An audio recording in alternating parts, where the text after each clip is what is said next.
Hey guys, Jacob with Jacob Comics.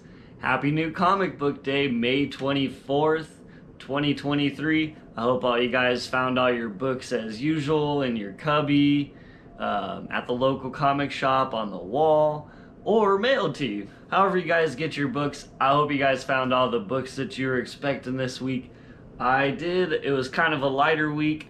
We'll go ahead and get into that after we kind of go through the books from last week, and my top five, if you will. There was a bit more than 5 books that we got last week, so we'll get dived right into that. As always, like, comment, and subscribe.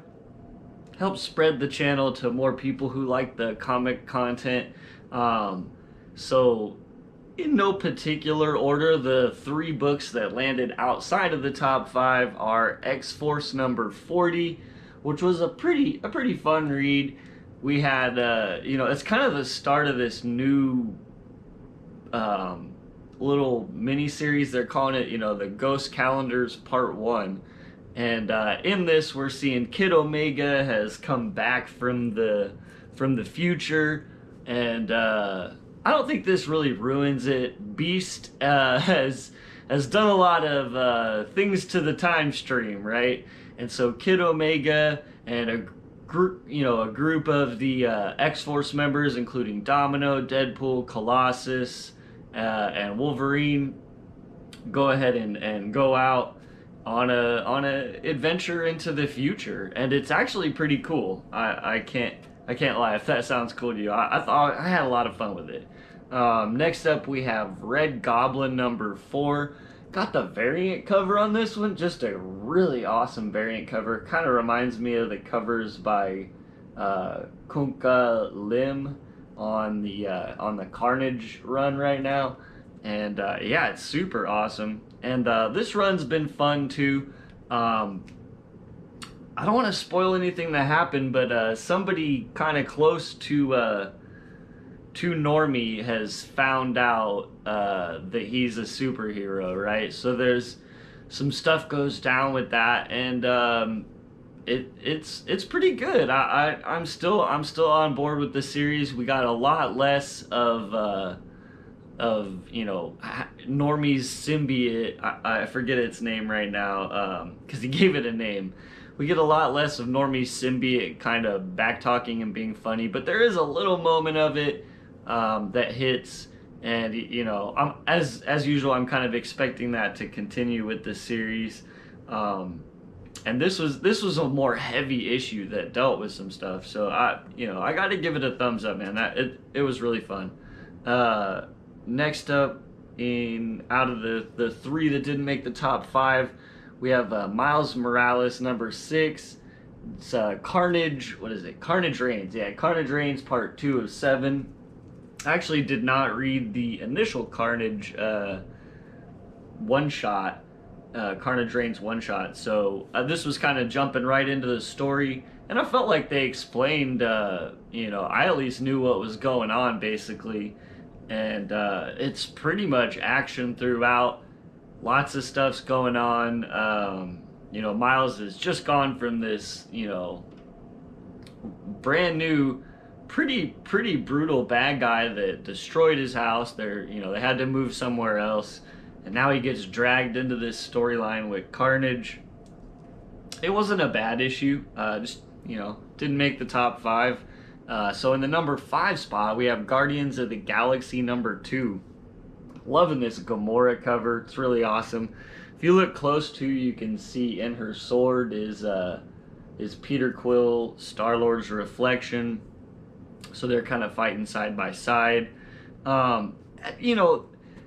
This Guardians, it's hard to say with this just being number 2, but it's kind of an interesting mystery as to what's causing what has happened. I don't want to spoil anything, but there's kind of a mystery building up to this. They're not giving us the full reveal, and this is the second issue where we have our heroes trying to save people from an impending disaster. That's the best way to put that one. And then next up we have Venom 19. in the 4 slot. And this issue was actually, I was kind of blown away at how deeply intertwined in what's going on in a lot of the different Spider-Man books and crossovers that they've had, and I really gave it that on this book. You know, this book like knew what was going on in Red Goblin, knew what was going on in everything, and feels very up to date and in the moment, and actually pushed the story forward a bit more. You know, without spoiling anything, looks like we have a new bad guy is coming in. Dylan seems to be getting a bit more upset about, you know, trying to get his father saved from this, you know, fantastical realm wherever he is as the King in Black. And yeah, I don't know, I'm enjoying it. It's been a lot of fun. 19 issues in now, I can't believe. Next up in the number 3 slot, we have X-Men number 22. And this issue just, Duggan's run on X-Men continues to be just kind of a mind-blowing fun times for me. Like, as an old-time X-Men fan, I really enjoy the stories that he's telling, and it definitely gives me that X-Men feel. And this issue is no different. And so on any other week, I would have definitely gave this a number 1. But there was some, you know, awesome books coming out this week, and you guys know me, we'll get to it. It may have landed, yeah, well, you probably know by now if you watched last week's show. But in the number 2 slot, we got Titans number 1. I had a bunch of fun with this. You know, we get to hang out with some characters that we haven't seen together in a while. Loved seeing the Titans Tower again and kind of having it occupied by, you know, that original team, or I don't know, it's not the original team, but you know what I'm saying, the popularized Teen Titans team. And I had fun with it. You know, notice they're not called Teen Titans anymore, so they've all grown up. And I'm interested to see what kind of stories we're going to tell. And there was a big-time mystery set up that, you know, you gotta buy. If you read this one, you're like, you gotta buy issue 2 to find out what's going on. In the number 1 slot, again, and it was close, you know, between this one and Titans, honestly, kind of fought it out for number 1 and number 2. I would say this issue wasn't as strong as issue 1 and 2, but issue 3 of Spider-Man 2099 Dark Genesis definitely tugged at the nostalgia strings for me, and I had a lot of fun with it.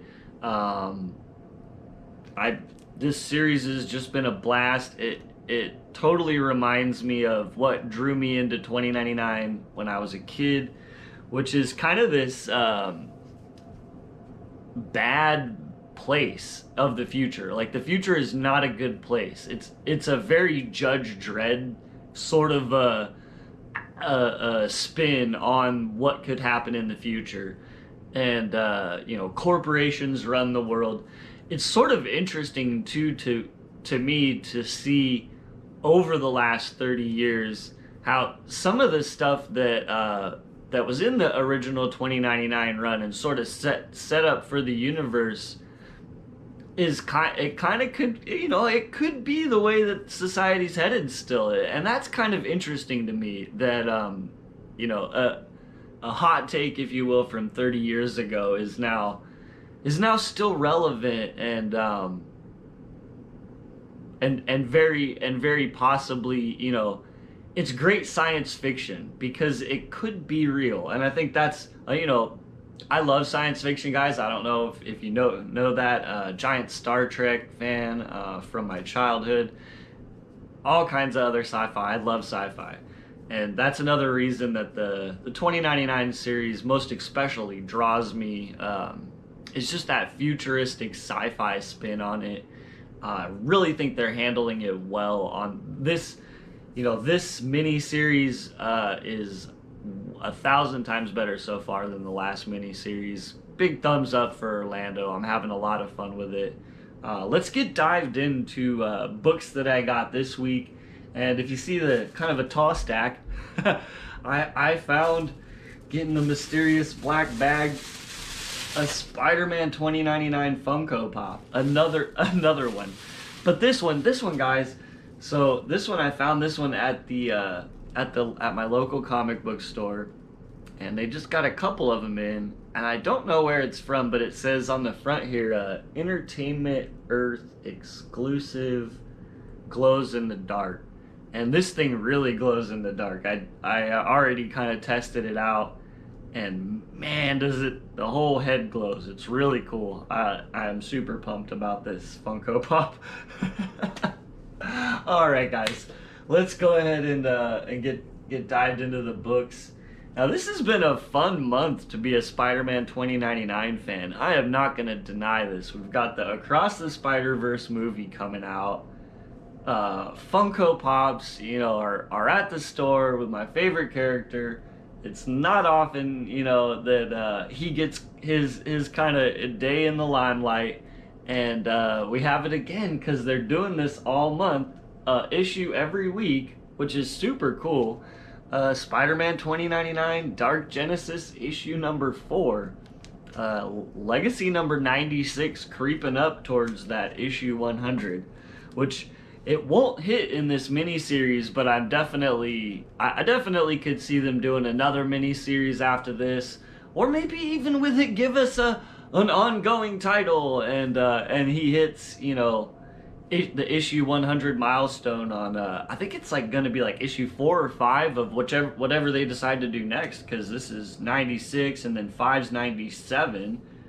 So what, 98, 99? Oh, it'd be issue 3 of whatever they do after this is gonna be his 100th issue giant size spectacular. And it was such a light Marvel week this week, guys. That is actually the only Marvel book I got, but I did get 2 DC books in my you know, I'm been enjoying Tom Taylor's Nightwing just like I enjoyed his Titans run, continuing on with Nightwing. And kind of interestingly enough, I think this is going to be really fun because his Nightwing run has been so much fun that he's kind of getting the Jerry Duggan treatment, or what is it? The guy that's writing X-Force, Wolverine, and Ghost Rider, Percy.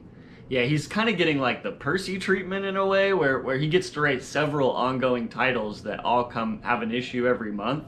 And so then he's kind of able to make this even bigger interconnected universe, and I definitely think, at least I'm hoping, that's what's going to happen with Titans and Nightwing. So pumped about that.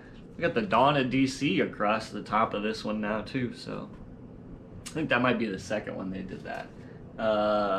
And yeah, I don't know, I had a bunch of fun with the Green Arrow number 1. Really, the art was really good too, and so I believe, yeah, at $3.99 I couldn't pass up. We're gonna go with this series until it turns me off, I guess, because I like the character. And so we picked up Green Arrow number 2. I believe I heard that it did get bumped up to a 12-issue mini from a 6. So, you know, keep our fingers crossed. Maybe they might go ahead and you know, move that up to an ongoing title if the first 12 are written well and sell well, right? So that's what I have today, guys. Last week was a giant week. Only got 3 books this week, but got an awesome Funko Pop that glows in the dark, and it's some sort of exclusive from, I don't know, somewhere I've never heard, but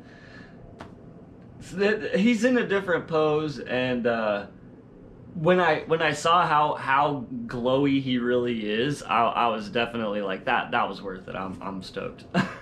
All right, guys, that is the show today. As always, if you watch this far into the video, I appreciate you, mad love.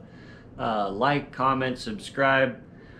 Help spread the channel out to more people who enjoy comic content.